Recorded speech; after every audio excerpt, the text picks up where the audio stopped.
आपको नहीं लगता कि अब आप दीन की तरफ आ गई हैं, आपने जैसा ऑर्गेनाइजेशन भी है, अमल और बाकी काम भी आप कर रही हैं, तो जैसा मौलाना तारिक जमील साहब इस हवाले से बड़े मारूफ हैं कि वो जो एक्ट्रेस हैं जो इस्लाम की तरफ आना चाहती हैं उनको वो अक्सर लेके आते हैं इस तरफ। तो आपका एक बैकग्राउंड है, आप इन लोगों के साथ रही हैं, आप बड़े बड़े नाम हैं, फ़ाद मुस्तफ़ा, जितने भी ये लोग हैं आपने नाम लिए, तो आप इनके पास जाएं, जो तब्दीली आपने अंदर महसूस की आप इनसे बात करें या इस पे हल्की फुल्की, क्योंकि एक आम आदमी या एक मौलवी या एक आलिम इनसे जाके बात करे तो शायद वो फील ना दे सके जो कि आप दे सकती हैं सारा चौधरी, क्योंकि आपका एक बैकग्राउंड है इनके साथ। तो कभी आपने ये महसूस किया या इस नीयत से आप एक्टर्स से मिली? दोनों चीज़ें होती हैं।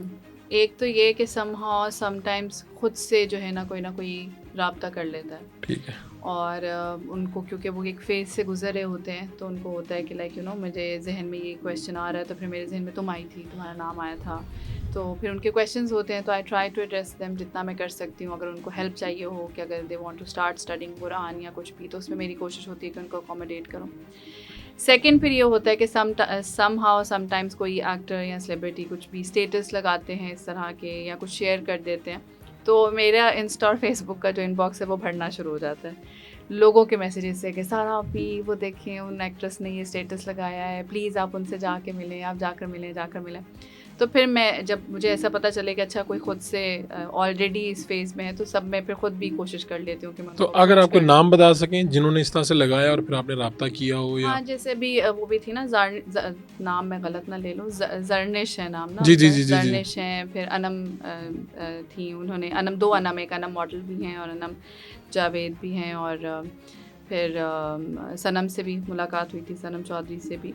तो इस तरह जो भी लोग हों जो इस तरह या लोग खुद रब्ता कर लें या लोग आपको तवज्जो दिला दें तो फिर आप राब्ते में आ जाती हैं हुँ। और फिर आपसे बस मिलने मैं के ये बाद? कोशिश नहीं करती हूँ, मुझे पर्सनली क्योंकि लगता है कि ऑलरेडी समहाउ पता नहीं क्या इसकी रीज़न है कि अगर शायद मैं खुद किसी को एकदम से अप्रोच करूँ, बोला अस्सलाम वालेकुम क्या हाल चाल है ये वो, और मैं आपको ना कहना चाह रही थी कि आप आज से कुरान पढ़ना शुरू कर दें, तो मुझे लगता है कि कहीं ना कहीं लोग ऑलरेडी, क्योंकि मैंने एक दफ़ा ना सनिया से ये पूछा था सवाल, सनिया शमशाद से कोई बात हो रही थी हमारी हाल चाल, तो कहने लगी वो फ़लाना भी आपको सलाम कह रहा है, फ़लाना भी है वो, तो मैंने कहा अच्छा तो do you guys like talk about me, मेरे बारे में बात करते हो, और तो क्या लोगों का जनरल एक तासुर है ना, तो उसने कहा कि दे ऑल रिस्पेक्ट यू, वो आपकी बहुत इज़्ज़त करते हैं, और आउट ऑफ दैट रिस्पेक्ट उनको मतलब वो शायद ज़्यादा बात आपसे नहीं कर पाते हैं, वो नहीं कर पाते। तो फिर मुझे होता है कि वो शायद ऑलरेडी शायद एक उनका परसेप्शन है कि वो बहुत रिज़र्व हो गए मेरे से। ओह। उस पर मैं उनको बजाय इसके कि ना मैं उनसे नॉर्मल लोगों की तरह बात करूँ, अगर मैं उनको उठाते ही कॉल कहूँ कि अच्छा जी आज मैं से, आपको एक होता है कि मेरे से वो डर ना जाए कि यार ये दर्स तो नहीं देना शुरू कर देगी बिल्कुल, फ़ौरन। मुझे होता है कि मैं उनके उनके ज़हन में ज़रूर रहूँ, मैं उनकी ज़िंदगी में ज़रूर रहूँ, बाकी हम्म। तो हमारा अमल है ना, जिससे हमने लोगों को अब हम अमल अपना मिसाल बन के दिखाएँगे तो नेचुरली लोग फिर खुद उस तरफ अट्रैक्ट होते हैं। ठीक। तो जब मैं उनके ज़हन में रहूँगी, उनकी नज़र में, उनकी ज़िंदगी में रहूँगी, तो जब भी उनके ऊपर एक वो वाला फ़ेज़ आएगा जहाँ उनको लगेगा, एक चीज़ फ़ील होगी कि नहीं मुझे भी कुछ तलाश है, मुझे एक हम्म। आंसर चाहिए, तो वो खुद ही मुझसे पूछेंगे, अच्छा, कॉन्टैक्ट करेंगे। एक आम तासुर तो ये है कि शोबिस से जुड़े हुए लोग दीन से बहुत दूर हैं। लेकिन मैं ज़ाती तौर पे कुछ लोगों को जानता हूँ, यानी ऐसे लगता है जैसे कि अल्लाह का डर उनमें बहुत ज़्यादा है और वो किसी आम आदमी से या किसी दौलतमंद आदमी से या बाअसर आदमी से ज़्यादा दीन के लिए काम करते हैं या खुदा की मखलूक के लिए ज़्यादा काम करते हैं। बहुत से लोग बताए जा सकते हैं, यानी सोहेल अहमद साहब के बारे में मैं जानता हूँ बहुत सी चीज़ें कि वो कहीं पे कुछ ऐसा हो जाए लोगों की मदद करने में पीछे नहीं हटते, और ऐसी बेशुमार मिसालें कुछ लोगों ने छुपाई हुई हैं, कुछ लोगों का पता चल जाता है हमें, बहुत से लोग होंगे।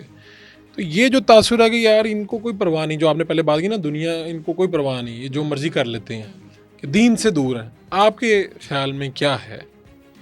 अब मेरा जो पर्सनल एक्सपीरियंस रहा है जिसमें मैं खुद भी शामिल हूँ, जी। तो मुशाहिदा क्या कहता है आपका? हाँ, तो जितने भी लोग हैं इंडस्ट्री में इस वक्त मौजूद हैं, वो बिल्कुल आम लोगों की तरह हैं। हम्म। जिस तरह आम इंसान इस वक्त पाकिस्तान में या कहीं पे भी जो मुसलमान खुद को कहते हैं वो रहते हैं, जितना उनको नॉलेज है दीन की और जितना उनको अल्लाह सुब्हानहू तआला से मोहब्बत है या अल्लाह सुब्हानहू तआला का खौफ है, तो उतना ही उन्हें भी है।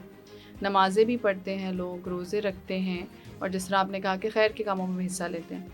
अब प्रॉब्लम ये है कि जैसे मैंने कहा कि हमें वैसे ही एक बहुत बड़े लेवल पर जो है ना, आम लोगों को ये चीज़ का एहसास या अंदाज़ा नहीं है कि हमें कुरान को उसके तर्जुमा और तफसीर के साथ पढ़ना है, हमें हदीस का मुताला करना है, हमें जनरली पता ही नहीं है कि इस्लाम की हदूद क्या है या शरीयत क्या कहती है किस चीज़ के बारे में। पर्दा, अगर आप मिसाल ले लें, आप इस वक्त किसी आम इंसान से जाकर ये सवाल पूछें कि पर्दे का हुक्म कहाँ है कुरान में, तो उसको यही नहीं पता होगा कि कुरान में है भी कि नहीं है। वो ये समझेगा कि ये तो बस मौलवियों ने बनाया हुआ और मौलवी करवा देते हैं। तो हमें यही नहीं पता कि सूरह अहज़ाब में है या सूरह नूर में है या फिर किसी और सूरत में है, और ठीक नबी है। सल्लल्लाहु अलैहि वसल्लम ने इसके बारे में क्या कहा है क्या नहीं कहा। तो जब आम जनरल लोगों को नहीं पता, तो ये जो सेलिब्रिटीज़ हैं या एक्टर्स हैं, ये भी वही आम जनरल लोग ही हैं ना। तो जो अंडरस्टैंडिंग आपकी है बुराई या अच्छाई की, वही वही इन सब की अंडरस्टैंडिंग है। उनकी है। तो आप ये नहीं सोच सकते कि बिकॉज़ वो क्योंकि शोबिस में चले गए हैं तो तो वो इसलिए वो ज़्यादा दूर है दीन से।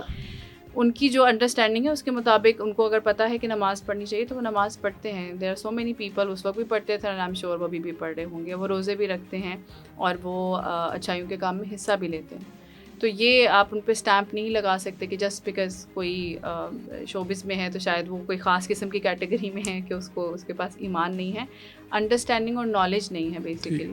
तो वो जिसको मिल जाती है तो वो देखें आप, फिर वो डिसीजंस ले लेते हैं और वो उसको